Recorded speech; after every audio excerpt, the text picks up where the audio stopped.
While we're still Pon De Replaying Rihanna's tunes and countdowning the release of Beyonce's next timeless hit, some R&B It girls of the early 2000s were unjustly faced with the harsh realities of their career of choice. Amerie was just your everyday university student before stumbling across a promoter who changed the trajectory of her life as she knew it, sealing deals with music's biggest up-and-coming names. Her earthy voice and girl next door appeal reached listeners across genres, and Amerie was on the track to becoming R&B's next it girl. It wasn't until Beyonce flew in like a bat out of hell and swooped up what was supposed to have been Amerie's signature sound, leaving Amerie stuck on the girls who had potential to be Beyonce's shelf, and leaving us wondering if B truly had something to do with Amerie's disappearance. While Amerie was singing her little heart out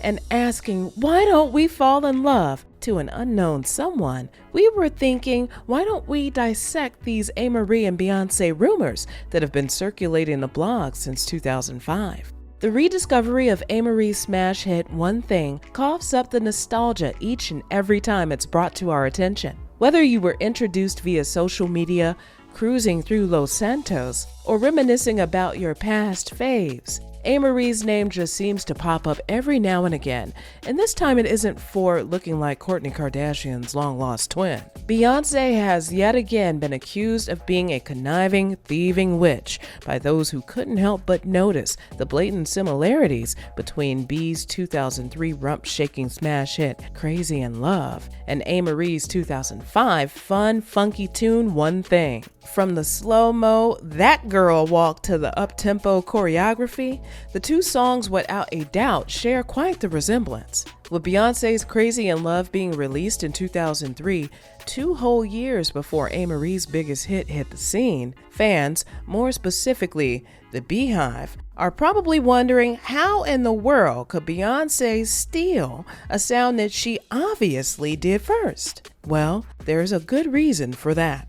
His name is Rich Harrison, DMV-based and Grammy Award-winning producer who shared his expertise with the likes of Toni Braxton, Beyonce, and his first musical muse, Amerie. While our favorite Massachusetts-born bookworm was attending her uni studies over at Georgetown University, she also had an untapped love for the arts. She'd meet her fate once she ran across a club promoter while out and about who'd connect her to no other than producer Rich Harrison, who'd been working with the queen of hip-hop soul herself, Mary J. Blige. A McDonald's parking lot would be their link-up designation, where they'd hit things off right away. Rich spitting his tracks to Amerie with hopes of potentially utilizing her interest in his favor. Soon, Amerie found herself connecting with Columbia Records, who'd signed her to the label, and before she knew it, Amerie was on the road to becoming R&B's next best thing. Rich Harrison, whose modernized go-go, funk-inspired sound was making its rounds around the music scene,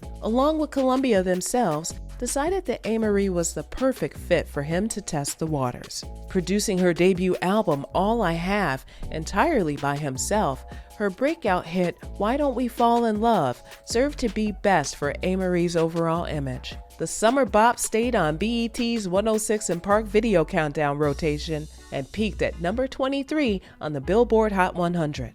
Although useful, Rich Harrison's steady cultivated sound was dialed down to say the least, since Columbia didn't want Amerie to be washed out by the noise of hi-hats, drums, and fanfares that came with a more in-depth go-go sound.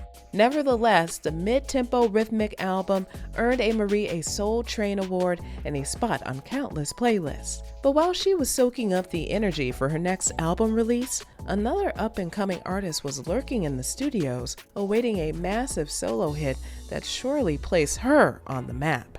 Ladies and gentlemen, introducing Beyonce Giselle Knowles. No Carter, since she and Hove weren't married at this time. Finally stepping out of the middle position from her DC3 days and into her own lane, Beyonce was coming in hot as a now solo artist. And the anticipation for her solo debut was more intense than her walk in her solo debut.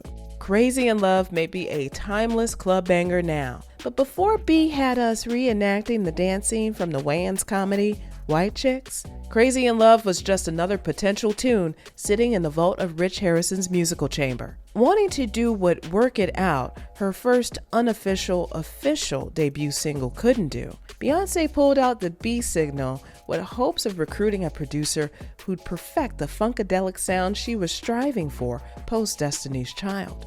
Using her connects to reel-in Amerie's producer, Rich Harrison, B knew that Rich had the potential to give her what she'd been looking for. And since B had also been signed to Columbia at the time, Columbia set their focus on Miss Giselle and practically said, "To hell with the other chick," exaggerating, of course. Using his signature go-go sound, he'd pull the tabs back on his archived collections of potential hits, pulling out Crazy in Love and giving B a whiff of her potential breakout single. According to Rumi and Sir's mother, the sound was just a tad bit too retro for the 21st century. Nevertheless, she accepted Rich's sample and gave him 2 hours to write and compose the rest of the song while she went out. Despite being more hungover than the baby with the itis, Rich was focused and set to come up with a world-shattering smash hit for the Beyonce of the group herself. The hook was hooked and the verses were versing, but the bridge had a little trouble forming. By the time 2 hours had passed, Crazy in Love was nearly finished, but needed a bridge that'd be unknowingly constructed by Beyonce herself, who had been looking in a mirror, hair untidy, and mixed-matched clothing, telling herself how crazy she looked. When Rich sang back to her those exact words, "Got me looking so crazy right now," it was a wrap. Crazy in Love was completed and ready to be shipped off to radios everywhere. The dance bop later added Jay-Z to the mix, which added an even more modern feel, helping the song reach #1 in the US and in the UK. Several Grammy Awards were awarded at the 46th Annual Award Ceremony for Best R&B Song and Best Rap Sung Collaboration. B's debut single was a major success, and she'd nip and tuck Rich Harrison's signature sound to her liking, using his staple on further projects like Freakum Dress and Sugar Mama for her second upcoming album, B-Day, released in 2006. Just a year prior, however, Amerie, who'd been sitting on her second solo album, Touch, was not about to release just anything, especially after Beyonce came crashing onto the scene using what was once Amerie's right-hand man. Rich Harrison was Amerie's Timbaland, and Amerie was supposed to have been his Aaliyah, except now Beyonce was his muse of choice and the bigger artist. Rich, now back focused and working with Amerie, wanted to give her a more upbeat go-go sound, since he'd given Beyonce that same exact formula, and we all see where that went. This time around, instead of sticking to the more safer sounds her first album gave, Amerie wanted things bigger and better. In other words, do for me what you did for Beyonce that you were supposed to have done for me in the first place. When Rich presented One Thing to Columbia, needless to say, they weren't feeling it and thought it was entirely too much for Amerie's image. Another artist, on the other hand, Jenny from the Block, was more in demand at the time and prioritized over many of the other artists on Columbia's roster, Amerie included. After hearing a sample of One Thing, J-Lo wanted the song for herself ASAP, but Amerie wasn't having it. With Rich Harrison's help, they leaked the song to radios before Jenny got her hands on it, and before they knew it, One Thing was a hit. Peaking at #8 on Billboard's Hot 100, the song took off faster than a racehorse, and Rich, who'd end up richer, decided to give Jennifer a rejected song, Get Right, that was supposed to have been on Usher's Confessions album. One Thing received a Grammy nomination for Best R&B Performance and is Amerie's biggest hit to date. With the song being so popular, people couldn't help but compare the tune and music video to Beyonce's debut and follow-up singles. The up-tempo go-go bops, the walk, and the dancing that Amerie hadn't done prior to One Thing were just a few of the similarities pointed out. Along with Beyonce's 2006 B-Day music video for her song Greenlight, although produced by the Neptunes and Sean Garrett, showcased a similar sound and setup to Amerie's One Thing music video, with the all-white stage, band, and backup dancers. The sexy silhouette dancers shown in Beyonce's music video for her Dangerously in Love single, Naughty Girl, can also be seen in Amerie's One Thing video, which again was released after Beyonce released her debut single and album. So, what is the truth? Did Beyonce steal Amerie's style, or did Amerie steal Beyonce's? Truth of the matter is, they stole from each other. After Amerie dropped Why Don't We Fall in Love, followed up with Talking to Me, folks were digging Amerie and her sound. This was before Solo B plopped onto the scene. The folks loved it, and so did those over at Columbia, including Beyonce, who tracked down Rich Harrison, who gave her an unreleased song from his Go-Go Vault, which can arguably be said was originally meant for Amerie. Using the exact same formula, vocally and visually, Crazy in Love becomes the lead single for B's debut album Dangerously in Love and stays on the charts for 27 consecutive weeks. 2 years after that drops, Amerie drops her sophomore album, Touch, adjusted and perfected by none other than Rich Harrison. One Thing gave Crazy in Love realness solely because it was produced by the same producer, as well as Amerie attempting to reclaim a sound that was supposed to have been hers in the first place. But Beyonce had already done what she did with the sound, claiming the funk go-go niche, not literally, as her own. One Thing did similar to what Crazy in Love did chart-wise, staying on the charts for 20 weeks. But despite its success, people just weren't interested in Amerie's overall album, and her career suffered in the long run.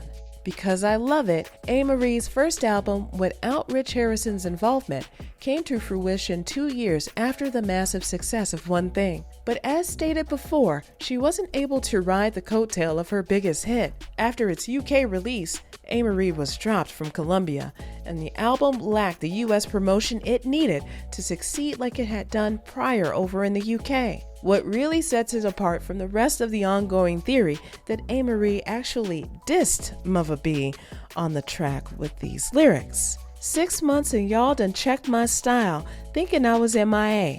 That's wishful thinking, child. It's obvious to see. Chickens try to bite it, but they can't cop my delivery. My style, my aggression on the track, when y'all chicks know y'all wasn't singing like that.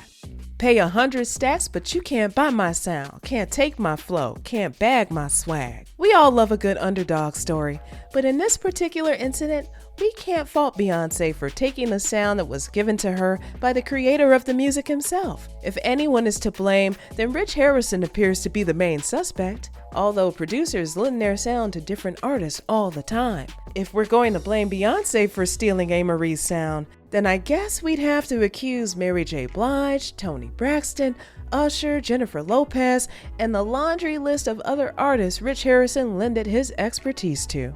Do you think Amerie would have been bigger than she was if it hadn't been for Beyonce? Let us know your thoughts and opinions down below in the comments, and stay tuned for more true celebrity stories.